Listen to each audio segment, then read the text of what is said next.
Assalamualaikum warahmatullahi wabarakatuh. Nama saya Fauzul Muiz, kelas 11 MA Al-Hikmah 2, asal Desa Ransamaya, Kecamatan Cilongok, Kabupaten Banyumas. Nama saya Muhammad Al-Nasif Al-Ghifari. Saya dari kelas 11 Madrasah Aliyah Al-Hikmah 2 dan saya berasal dari Timbo Bujang, Kabupaten Tebo, Provinsi Jambi. Nama saya Fakih Muhajir Al-Hamidi dari kelas 12 MA Pondok Pesantren Al-Hikmah 2. Saya asal dari Purwakarta, Jawa Barat. Perkenalkan, nama saya Ajid Maulana Iza. Saya berasal dari kelas 3 MA dari Pondok Pesantren Al-Hikmah 2. Saya berasal dari Banyumas, Jawa Tengah. Motivasi saya untuk mengikuti lomba ini cukup banyak. Motivasi untuk ikut lomba pastinya besar ya. Cuman yang paling besar adalah harapan dari Almarhum Abah Muhlas agar siswa MA bisa mewakili Indonesia sebagai juara di internasional. Motivasi saya sendiri itu birrul walidain dan para guru, tapi dengan gaya. Motivasi terbesar saya yaitu untuk mewujudkan mimpi besar para masyayikh Al-Hikmah 2 dengan prestasi yang kita raih kali ini. Perjalanan saya sehingga kita dapat meraih tiket ke internasional dan meraih prestasi di sana berawal dari hari-hari kita di kelas debat, karena kita mempunyai kelas debat yaitu bernama El Barahin. Di sana kita berlatih bagaimana sistem debat yang baik. Kita itu biasanya karantina sebelum lomba itu dimulai. Biasanya diambil waktu 2 minggu atau 1 minggu sebelum lomba dimulai, kita karantina full di salah satu ruangan di sekolah. Dan di bulan Mei kita mendapat kabar ada seleksi Qatar debat yang diadakan oleh Universitas UIN Malang. Oleh karena itu ada 4 orang yang terpilih untuk mengikuti seleksi tersebut dan alhamdulillah kita lulus seleksi tersebut.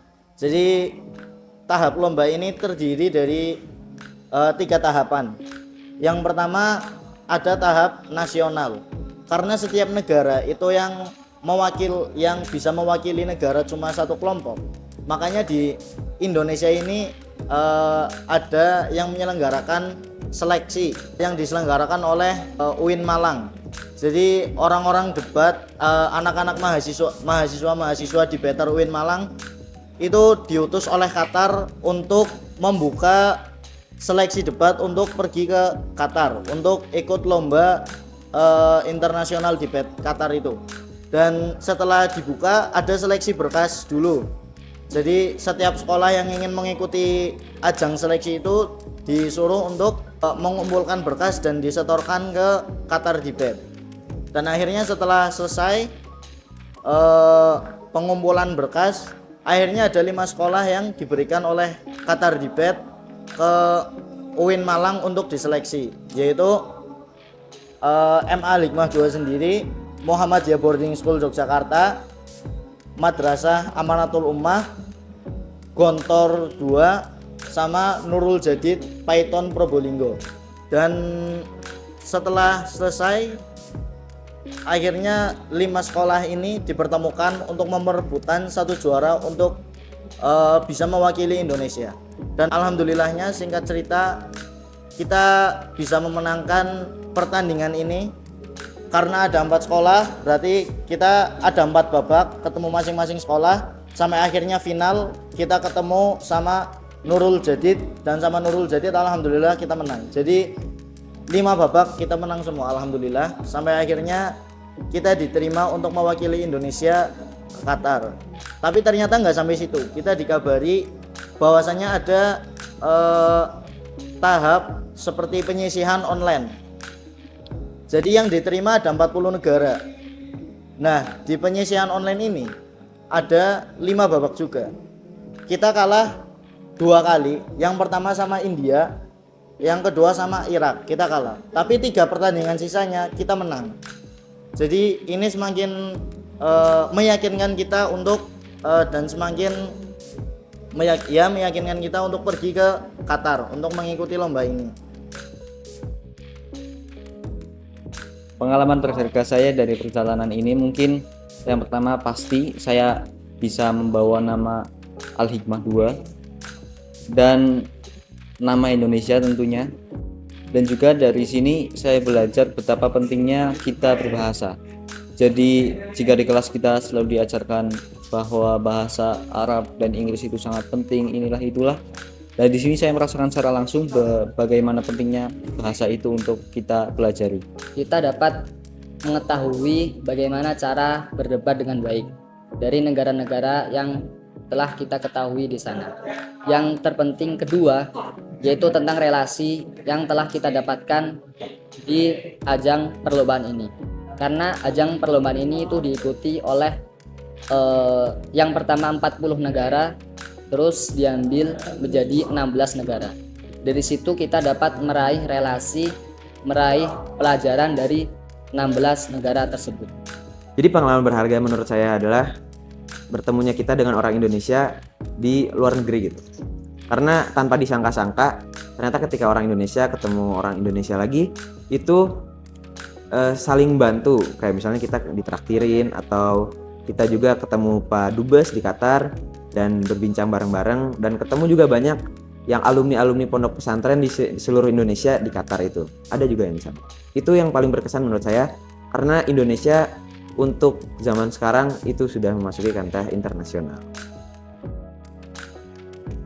Mungkin itu Singapura, Yordania, Tunisia. karena kita sama-sama non-native, tetapi mereka itu sangat lihai dalam masalah bahasa, sangat lancar dan sangat fasih dalam pelafalannya, serta cara berpikir mereka yang sangat logis dan sangat-sangat kritis. ketika mental kita lagi down, yang menyemangati itu Yordania. Mereka tuh bilang kayak gini, kekalahan di babak pertama itu tidak berarti apa-apa, karena Yordania sebelumnya juga pernah kalah 1 kali awal, tapi habis itu 4 kali menang semua. Jadi kita termotivasi sama Yordania, dan semenjak itu kita selalu bercakap-cakap dengan Yordania.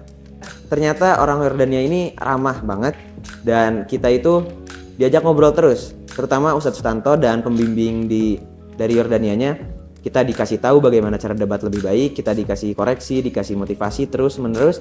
Akhirnya kita menjalin persahabatan antara dua negara ini. Jika kita melihat bahwasanya Qatar itu negara maju, otomatis sangat banyak perbedaan yang saya jumpai di sana. Salah satunya tentang kebersihan. Jadi di sana itu sejauh saya melihat itu tidak ada sampah berserakan. Dan begitu pula masalah jalan raya itu sangat rapi dan tidak ada kendaraan yang mengebut. Jadi semuanya itu patuh pada aturan, serta semua fasilitas dari negara Qatar yang sangat menjunjung tinggi warganya. Jadi bahkan semua transportasi di sana itu gratis. Kita cukup membayar tiket, membeli tiket 1 kali itu bisa digunakan untuk perjalanan 1 hari full tanpa membayar lagi. Itu sangat menunjang masyarakat atau pengunjung yang ada di sana. Perbedaan yang kita alami di Indonesia dan di sana di Qatar itu, di sana orang gampang untuk menyapa kita dengan salam atau dengan mempertanyakan kabar, karena di sana walaupun kita tidak kenal satu sama lain, tapi kita mengucapkan salam, menanyakan kabar, dan itu hal yang bisa kita lakukan di negara kita, lakukan di keseharian kita untuk menjalin silaturahmi satu sama lain. Ya, pesan saya untuk para santri semuanya cuma satu, ngaji se eliane mangke. Jadi maksudnya itu adalah kita belajar dulu lah. Mimpi-mimpi yang lain yang kita pikirkan sekarang itu ditahan dulu. Tapi yang penting kita belajar dulu, kita ngaji dulu. Nah, buat yang lainnya itu urusan belakangan, karena insya Allah bakal dipermudah oleh Allah. Pesan untuk santri, yang pertama, kita jangan mudah puas jika mendapat sesuatu. Jadi walaupun kita telah berhasil mencapai A, mencapai B, mencapai C, kita jangan mudah puas dengan itu saja. Jadi kita harus terus berlatih dan terus berproses untuk menjadi yang lebih baik dan lebih baik. Ya, pesan saya untuk saya sendiri dan teman-teman, intinya jangan pernah bosan belajar, jangan pernah berhenti belajar.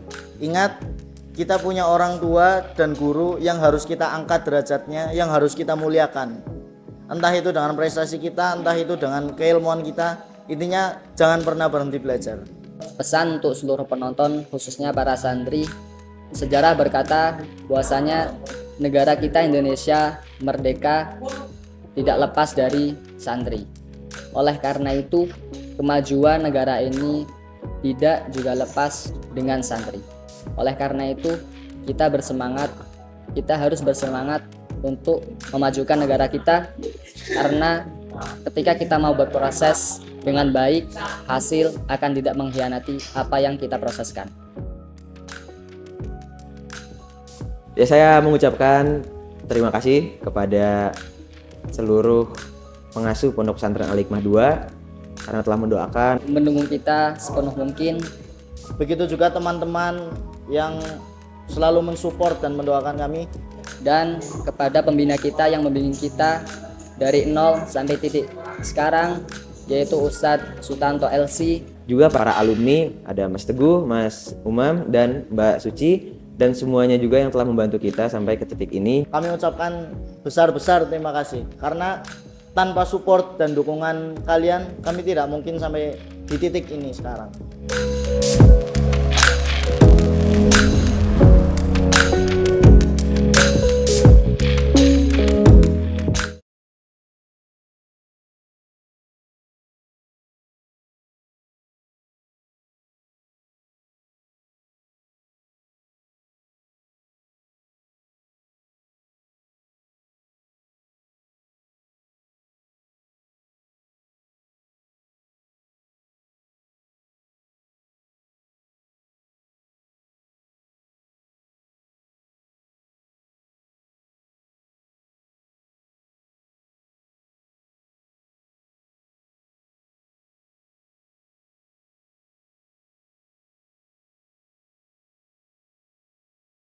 Dan seluruh alumni Al-Hikmah 2 yang telah mensupport kita semua, khususnya kepada Mas Teguh, Mas